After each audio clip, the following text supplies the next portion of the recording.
வணக்கம் மக்களே. நம்ம இந்திய ரயில்வே துறையை அதிரவிட்ட கோவில்னா எதுன்னு தெரியுமா?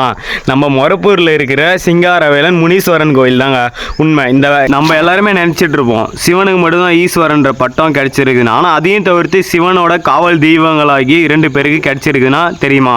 உண்மைதாங்க. ஒன்று தர்மத்தை காக்கக்கூடிய சனீஸ்வரனுக்கு, இன்னொன்று வந்து பார்த்தா ஊரை காக்கக்கூடிய முனீஸ்வரனுக்குங்க.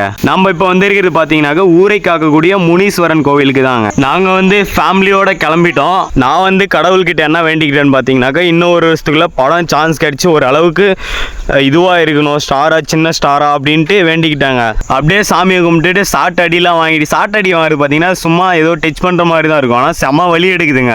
இவர்கிட்ட கெடா வெட்டி வேண்டிக்கிற விஷயம் 3 மாதத்தில் நல்லது நடக்குதுங்க. அது மட்டும் இல்லாத குடி போதைக்கு அடிமையாக இருக்கிறவங்க இவர்கிட்ட வேண்டிக்கிட்டு கயிறை கட்டிக்கிட்டா அதுக்கு மேலே குடிக்கிறதே இல்லைங்களா. நாங்கள் 6 மாதத்துக்கு ஒரு டைம் இந்த கோயிலுக்கு போயிட்டே தான் இருக்கிறோம். எங்களை பொறுத்தவரை டைம் சரியில்லை அப்படின்னாக்கா இந்த கோயிலுக்கு போயிட்டு வரும். அதுக்கப்புறம் நல்லது தான் எங்களுக்கு தெரிஞ்ச வரை எங்களுக்கு நடக்குது. அங்கேருந்து வரத்துக்கே மனசில் எப்படியாவது நான் ஆக்டிங்னா எனக்கு உயிர் நடிச்சே ஆகணும், படம் நடிக்க வச்சே ஆகணும். நீ அப்படி இப்படி நீ மனசுக்குள்ளே இருக்கிற பாடத்தெல்லாம் கொட்டிட்டு அப்புறமா நீ நடிக்க வைக்கிறியோ இல்லையோ நான் கண்டிப்பாக ட்ரை பண்ணுறேன், ஏதோ ஒன்று கண்டிப்பாக நான் நடிப்பேன், எனக்கு நம்பிக்கை இருக்குது அப்படின்ட்டு வேண்டிக்கிட்டேன்.